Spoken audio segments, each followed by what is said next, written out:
Vous ne croyez pas aux fantômes ou aux esprits, sachez qu'à la fin de mon récit, vous aurez certainement changé d'avis. Dans la vie, nous avons toujours des choix à faire et, selon vos choix, vous survivrez ou non, même si les conséquences ne se font pas ressentir directement, certaines d'entre elles referont surface des années plus tard. Même les générations suivantes ne seront pas épargnées. Certains appelleront ça le destin ou d'autres l'effet papillon. Tout commença le jour de mes 13 ans, quand ma grand-mère et mon grand-père furent brûlés vifs dans leur maison. À cette époque, je n'avais pas pris toutes les menaces de ma grand-mère au sérieux. Elle m'expliqua qu'une malédiction était sur notre famille, car à l'époque, elle avait terrassé un démon durant un exorcisme, et il avait promis de revenir pour exterminer toute notre famille. La police conclut qu'il s'agissait d'un suicide collectif, et que mes grands-parents avaient recouvert la maison d'essence pour y mettre le feu. Je me rappelle que ma mère avait mis 6 mois pour m'admettre que mes grands-parents étaient décédés. Des années passèrent jusqu'au jour où j'ai retrouvé des anciens écrits de ma grand-mère entreposés dans la cave. Si quelqu'un tombe sur ça, sachez que vous n'êtes pas seul. Durant ma vie, j'ai fait des centaines d'exorcismes. La plupart n'étaient que des esprits coincés dans le corps d'une personne. Ils étaient plus ou moins vicieux, plus ou moins violents. Mais l'un des exorcismes a mal tourné. L'esprit qui possédait cette jeune femme était le mal incarné. Je n'avais jamais vu ça toute ma carrière d'ailleurs. Je m'en suis voulu toute ma vie de la mort de toute sa famille. L'esprit ne s'attaquait pas qu'à la personne possédée. Il se servait de son corps pour tuer toute sa famille. Il était malin, et il savait que son entourage ne se douterait de rien. Les policiers ont classé l'enquête par manque de preuves. Une fois que l'esprit a fini sa quête, il se trouve une nouvelle proie. Pendant l'exorcisme, cet esprit m'a juré que sa prochaine proie, ce serait moi. Je vis avec la peur au ventre tous les jours. Je sais qu'un jour, je ferai du mal aux personnes autour de moi. J'ai prévenu ma fille et mon mari pour qu'ils se préparent au pire, car le jour où cette entité reviendra à notre fin se rapproche. Ma mère m'a toujours dit qu'il ne fallait jamais croire ma grand-mère, car avec l'âge, elle était devenue complètement folle. Le problème, c'est que ma grand-mère n'avait à peine que 37 ans quand elle a écrit cette lettre. J'ai essayé de demander à ma mère des réponses, mais elle ne fut jamais digne de me répondre. Un soir, j'étais devant la télé quand ma mère hurla. J'ai couru jusqu'à sa chambre, et je l'ai vue dans un coin effrayé, en train de prier. Je me suis approché d'elle et j'ai mis ma main sur son épaule pour essayer de la réconforter. Au moment où je mis ma main sur son épaule, elle me regarda et m'expliqua qu'elle avait dû faire une crise de somnambulisme. Elle m'avait fait peur. J'étais à 2 doigts de sortir en courant de la maison. Le plus bizarre, c'est que ma mère n'avait jamais prié de sa vie, et encore moins en étant somnambule. J'ai attendu le lendemain matin pour lui poser des questions. Elle m'a appris que depuis une semaine, elle avait des trous noirs. Elle se réveillait dans des positions absurdes en train de prier le plus souvent. Ça lui est même arrivé de se réveiller dans la cave. Je lui ai conseillé d'aller voir un médecin pour savoir ce qui provoquait ces étranges trous noirs. Elle est revenue me chercher à l'école au soir. Elle était bizarre. Elle ne m'a pas adressé un mot de la route. Pourtant, ce n'était pas faute d'essayer de lancer une conversation. Elle ne me répondait pas. À un moment, sur une route de campagne, près d'un champ, elle se mit à me regarder et à hurler en pleurant. Je vis une nuée de corbeaux, au loin, se rapprocher inexplicablement de nous. Ces oiseaux ont percuté le pare-brise, ce qui fit dévier la voiture sur la route et nous emmena directement dans le champ. Avec la brutalité du choc, nous nous sommes évanouis. Je me suis réveillé quelques heures plus tard avec un mal de tête atroce. Ma mère n'était plus dans la voiture, mais des traces de sang étaient encore visibles sur le siège conducteur. Je suis sorti de la voiture, apeuré, en espérant trouver ma mère, mais tout ce que je vis n'était qu'une étendue de champs à perte de vue. J'ai essayé d'appeler les secours, mais mon téléphone ne captait pas le réseau. J'ai crié de toutes mes forces pour que quelqu'un m'entende. Je suis même monté sur le capot de la voiture pour espérer trouver une lueur de vie ou même une simple allée qui menait à une ville. Aucun son n'était perceptible et aucune route, allée ou maison n'était à proximité. J'étais inquiet pour ma mère et je n'avais nulle part où aller. Je pris mon courage à deux mains et je suis parti dans la direction opposée de la voiture pour tenter de trouver de l'aide. Après une trentaine de minutes de marche, j'ai trouvé une ferme abandonnée. Je devais dormir pour récupérer de mes blessures et avec un peu de chance, une bande de jeunes pourrait me trouver et me sortir de ce pétrin. Une fois rentré dans cette ferme, j'ai trouvé un coin où il y avait de la paille à terre. Je me suis allongé pour essayer de dormir. Après quelques heures de sommeil, j'ai été réveillé par un bruit assourdissant juste à côté de moi. Je me suis levé, en sursaut, et j'ai regardé tout autour de moi. Il n'y avait rien. J'ai fouillé la ferme pour savoir d'où provenait le bruit. J'ai avancé de pièce en pièce, jusqu'à trouver une tache de sang en face d'une porte. J'ai pris une grande inspiration avant d'ouvrir la porte. Un escalier menait à la cave. Je suis descendu. Une fois en bas, j'ai vu plein de cadavres d'animaux suspendus à des crochets. J'avais l'impression d'être dans l'antre du mal. Qui aurait bien pu faire ça? J'ai entendu des pas à l'étage supérieur. Je me suis enfui en courant de cette ferme. Je me suis enfoui dans le champ en essayant de trouver une route ou n'importe quel signe de vie. J'étais perdu et je ne savais même pas où était ma mère. Après de longues heures, j'ai enfin réussi à trouver une habitation. J'ai sonné, puis je me suis effondré de fatigue devant la porte. À mon réveil, j'étais dans un lit d'hôpital. Les habitants de la maison m'avaient emmené à l'hôpital, ils étaient juste à côté de mon lit. Je leur ai expliqué que ma mère avait disparu suite à un accident. Ils ont directement appelé la police pour qu'un policier prenne ma déposition à l'hôpital. Après avoir fait ma déposition, mon père est venu me chercher en pleurs. Il me prit dans ses bras et il essayait de me consoler. Une fois rentré à la maison, mon père me posa une question bizarre sur l'accident. « Est-ce que tu as vu des corbeaux ?» Je lui répondis. « Oui, juste avant l'accident, un groupe de corbeaux a foncé sur le pare-brise. Pourquoi cette question ?» Il rétorqua. « Ta grand-mère avait prédit l'accident. Quelque temps avant sa mort, elle faisait toujours le même cauchemar. Pendant celui-ci, elle voyait des corbeaux foncer sur le pare-brise d'une voiture, puis elle voyait un corbeau aux yeux rouges devant un immeuble dans la forêt, avant de se réveiller. Une fois rentré à la maison, j'ai pleuré toutes les larmes de mon corps. Ma mère était introuvable, et nous n'avions aucune piste pour la retrouver. Mais en réfléchissant de longues heures, j'ai repensé aux paroles de mon père. Ma grand-mère, dans son cauchemar, voyait un immeuble dans la forêt. La seule forêt aux alentours était celle qui entourait la ville de Bloodwood. J'ai pris mon sac à dos, une lampe torche, et je suis parti dans la forêt, à la recherche de ce bâtiment. Je n'avais jamais encore été dans cette forêt, mais j'étais déterminé à trouver ma mère. Je suis parti en pleine nuit, pour que mon père ne le sache pas. J'ai pris sa voiture, et je me suis garé devant l'entrée de la forêt. J'ai pris le sentier dans la forêt. Il faisait froid, et les bruits des animaux environnants m'effrayaient. J'ai marché pendant plus d'1 heure avant de trouver une église. Cette église avait l'air abandonnée. Je suis rentré à l'intérieur pour vérifier que ce n'était pas le bâtiment dont parlait ma grand-mère.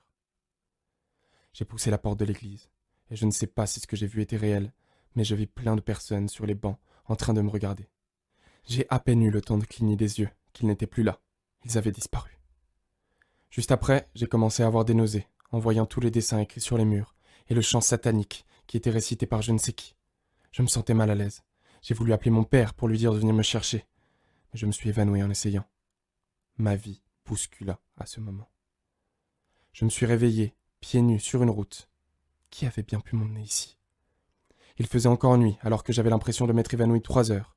J'ai regardé ma montre, elle m'indiquait 11 heures du matin, mais elle devait certainement être déréglée, ou elle avait dû se casser durant ma chute. Du moins, c'est ce que j'avais pensé. Les maisons avoisinantes me paraissaient toutes inhabitées vu leur état. J'avais l'impression d'être dans une ville abandonnée. Je ne savais pas où j'avais atterri, ni qui m'avait emmené ici, mais ce qui était sûr, c'est que j'étais déterminé pour m'échapper. J'ai couru pour essayer de sortir de cette ville. La ville était barricadée, des grillages immenses de la taille d'un immeuble m'empêchaient de sortir. J'avais l'impression que ces grillages n'avaient pas de fin. J'ai fait le tour de toute la ville en essayant de trouver quelqu'un ou une sortie, mais rien de tout ça n'avait l'air d'exister.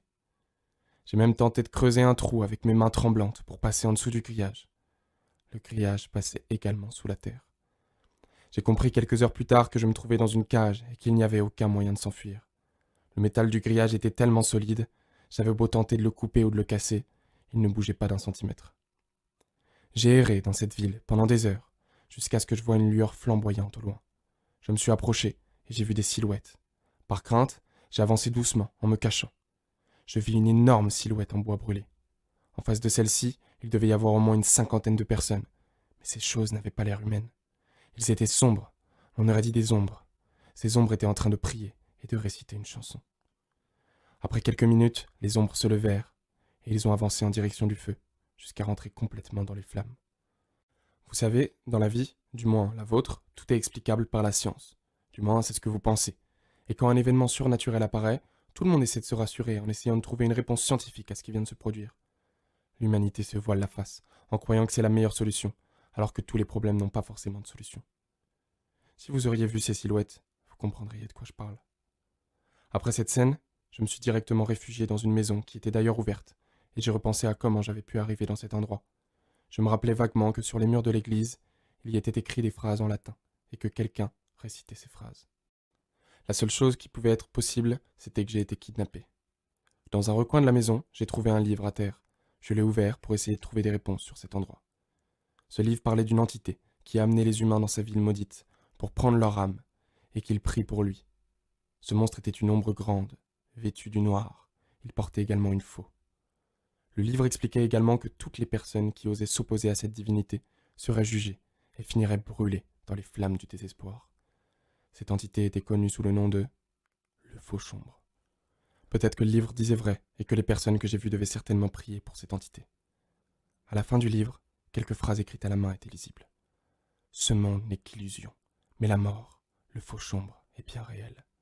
Il peut rentrer en vous pour savoir quels sont vos plus beaux rêves, comme vos plus beaux cauchemars. Il enlèvera en vous toute votre part d'humanité, pour que vous soyez docile et fragile. Vous n'aurez plus d'identité. On vous appellera l'ombre. J'avais enfin compris que je n'étais pas arrivé ici par hasard. Je ne voulais plus m'enfuir de cette ville maudite. Mon but était de retrouver ma mère. J'ai été de maison en maison à la recherche de ma mère, mais je n'ai rien trouvé, jusqu'à ce que j'aperçoive le portillon d'une entrée d'une église, qui me rappelait étrangement l'église de l'autre fois. J'ai poussé la porte d'entrée, et l'intérieur de l'église était identique à celle d'auparavant, sauf qu'elle était délabrée. Les bancs étaient fissurés, l'écriture sur les murs s'était effacée avec l'usure. J'ai été dans la pièce un peu plus loin, et j'ai trouvé des archives. Il y en avait plein, mais l'une d'elles a retenu mon attention. Il parlait des sœurs du désespoir. Ces sœurs auraient été violées, puis le fauchombre aurait cousu leur bouche pour ne plus qu'elles puissent parler. D'après l'archive, les sœurs du désespoir seraient des âmes supérieures. C'est eux qui se chargent d'amener les personnes dans ce lieu maudit. En lisant quelques archives, j'ai appris qu'une trappe nous permettrait de descendre dans les abysses de la ville. La trappe se trouvait juste derrière un banc. Un mécanisme permettait d'ouvrir celle-ci. Après avoir actionné le mécanique, la trappe s'ouvrit et je vis un grand escalier en métal qui descendait. Je suis descendu, marche après marche. Je ressentais une présence près de moi. Après avoir descendu une dizaine de marches, la porte de la trappe se ferma brusquement derrière moi. J'ai descendu les marches en m'appuyant sur le mur de droite. Je n'ai pas allumé ma lampe directement par peur que quelqu'un ne me voie. Ma lampe aurait pu avertir les ombres de ma présence. Je suis descendu tout en bas des marches, et je suis arrivé dans une pièce. J'ai allumé ma lampe et j'ai senti quelque chose derrière moi. Je me suis retourné, et je vis une ombre obscure et terrifiante juste en face de moi me fixer. Elle avait mis un doigt devant sa bouche, comme pour me dire de me taire. Effrayé, j'ai couru à l'opposé. J'ai avancé de pièce en pièce sans me retourner. Après l'avoir semé, je me suis caché dans un placard. Je m'étais caché pour réfléchir à comment m'enfuir de ces souterrains. D'ailleurs, ce placard était répugnant. Il était rempli de cafards et de bêtes en tout genre. Le seul problème, c'est que je n'avais aucune idée de la taille de cet endroit, et je ne savais pas non plus s'il existait une sortie. J'ai regardé par le trou de la serrure, pour vérifier qu'il n'y avait pas d'ombre. Et ce que je vis fut encore plus terrifiant. Une femme habillée en noir était à 5 mètres de moi. Elle avait la bouche cousue et une dague dans la main droite. J'ai attendu quelques minutes jusqu'à ce qu'elle parte. Je suis sorti du placard en vérifiant que personne n'était aux alentours et j'ai marché discrètement de pièce en pièce pour ne pas être aperçu. Je suis rentré dans une pièce où je marchais sur des barreaux et j'ai été effrayé par un cri. C'était une femme emprisonnée juste en dessous de moi. Elle ne parlait pas ma langue, mais elle me fit comprendre que je devais la libérer en me montrant une clé qui était juste à côté de moi. Je pris la clé. À côté d'elle, il y avait des milliers de corps humains qui étaient entassés, mais je lui faisais confiance vu qu'elle n'avait pas l'apparence d'une ombre. Elle était jeune et bien habillée, mais ses doigts étaient abîmés, certainement à force de gratter la serrure pour tenter de s'échapper. Une échelle descendit jusqu'à elle. Je descendis et je lui ouvris la porte. Elle s'empressa de sortir et de grimper l'échelle sans me jeter un seul regard. Une fois en haut de l'échelle, elle me fit un signe de main pour que je la suive. Elle se mettait accroupie et avançait prudemment. D'ailleurs, je faisais de même. Après avoir fait au moins 30 minutes de marche, elle s'arrêta et me montra du doigt une porte. Ce même doigt qu'elle a ensuite mis devant sa bouche pour me prévenir qu'il ne fallait pas que je fasse de bruit. Un colosse sortit de cette porte. Il avait l'apparence d'une ombre, mais il était vêtu comme un chevalier. Il était grand et portait une longue épée. Nous avons entendu qu'il parte pour se remettre en route. Nous avons avancé doucement vers un escalier immense. Elle me fit signe en me disant de passer en premier. J'ai avancé, en cherchant quelque chose dans ma poche, et par inattention, je fis tomber ma lampe. Le bruit résonna dans le souterrain, et le chevalier des ombres entendit l'impact. Il se précipita sur nous. Nous avons couru. Une fois arrivé en haut, elle mit la clé dans la serrure de la porte. Mais à ce moment précis, le chevalier trancha sa gorge en un coup de lame. J'ouvris la porte pour m'enfuir. J'étais enfin sorti de ce souterrain. J'ai continué à courir jusqu'à arriver à un cul-de-sac. Je me suis retourné. L'ombre du chevalier avait disparu. Il n'était plus à ma poursuite. Je me suis écroulé au sol, encore sous le choc de ce qui venait de se produire. Cette femme m'avait sauvé la vie en payant de la sienne. J'avais l'impression de devenir complètement dingue. Je me suis même mis des claques en pensant être dans un cauchemar. Mais à chaque fois que mes yeux s'ouvraient, j'étais toujours dans ce monde infâme. Le pire cauchemar n'est pas celui que tu fais dans ton sommeil, mais celui qui est présent quand tu ouvres les yeux. Durant mon enfance, je n'arrivais jamais à dormir, et j'allais toujours dans la chambre de ma mère à cause de mes cauchemars. Une fois que tu as grandi, tu comprends que tes rêves et tes cauchemars ne sont qu'éphémères et illusions. C'est à ce moment que tu comprends que ce n'est pas en fuyant ton problème que tu pourras le résoudre. Il faut avancer dans la pénombre et regarder tout autour de toi. Tu te rendras compte que ce n'était qu'un cauchemar. La folie m'avait envahi, et pendant quelques instants, j'ai même pensé à me suicider. Mais je savais que si je mettais fin à mes jours, je ne pourrais jamais revoir ma mère. C'est la seule chose qui m'a permis de tenir le coup. Il fallait que j'arrive à la retrouver. mais je n'avais aucune idée de l'endroit où elle se trouvait. J'ai vagabondé dans les rues maudites, j'ai cherché un endroit pour m'abriter, mais je ne voyais que des maisons délabrées. Aucune de ces maisons ne me donnait l'envie d'y entrer, mais avec les ombres, je me suis résilié à pousser la porte de l'une d'elles. La maison était petite et en désordre. J'ai ouvert le frigo pour tenter de me trouver de la nourriture, mais il n'y avait que de la viande moisie. J'avais faim et j'étais encore pétri de haine. Je pris l'escalier qui descendait à la cave et je vis une boîte de thon sur l'une des étagères. Je me suis précipité vers elle pour déguster mon premier repas dans ce monde horrifique. Pour tout vous avouer, ce repas n'était pas des plus exquis, mais suffisant. Je me suis souvent demandé dans mon enfance quelle serait la pire des morts, et je vous avoue que mourir de faim faisait partie de ma liste. Après avoir savouré mon repas, je me suis allongé à même le sol pour tenter de dormir. Après m'être réveillé, je suis remonté, et la maison n'était plus pareille. C'était incompréhensible. Tout était rangé correctement. J'avais l'impression de devenir folle, mais je compris plus en détail ce phénomène un peu plus tard. J'ai été dans le jardin et je vis un bunker. Je suis rentré dans le bunker et je vis le cadavre d'un homme à terre. Sa tête était éclatée par l'impact du fusil qu'il avait retourné contre lui. Cet homme s'était suicidé. À côté de lui, il y avait un livre. Ce livre s'appelait « L'illusion du Fauchombre ». Dans ce livre, l'auteur nous expliquait que l'entité Fauchombre pouvait créer une faille temporelle qui lui permettait d'amener ses victimes dans un monde parallèle au leur. Une note était écrite à la fin du livre. Les créateurs sont bien réels. Fauchombre va s'amuser avec vous jusqu'à vous rendre fou. Il connaît vos peurs ainsi que vos désirs. Il vous manipulera tant que votre âme luttera. Vous n'aurez plus alors que deux options, la folie ou le suicide. Mais surtout, ne faites aucun bruit. Le livre expliquait aussi qu'il ne fallait jamais faire de bruit, car vu que ce monde est silencieux, si vous faites du bruit au mauvais moment et au mauvais endroit, les ombres sauront que vous êtes là. Après ce texte rassurant, je suis ressorti de ce bunker, bien sûr avec l'arme du cadavre ainsi que sa lampe torche. J'avais pensé que cette arme m'aurait permis de me défendre face aux ombres. J'avais remarqué l'entrée d'une grotte, un peu plus loin, au nord. J'avais envie de croire que cette grotte me permettrait de sortir de cette ville hantée. J'ai marché jusqu'à cette grotte. Quand je suis arrivé à l'intérieur de cette grotte, j'ai avancé difficilement dans la pénombre, avec l'aide de ma lampe. Une odeur putride se dégageait de cette grotte. Je vis une lumière blanche au fond de la grotte. Cette lumière blanche était en fait un reflet du soleil. J'entendais des bruits tout autour de moi. Ces bruits se répétaient de plus en plus, jusqu'à ce que je vis la chose qui faisait ces bruits. C'était un monstre de petite taille, avec des griffes acérées, qui se déplaçait en sautant. J'ai pris mon arme pour tenter de lui tirer dessus, mais j'avais du mal à le viser. Il se déplaçait tellement vite.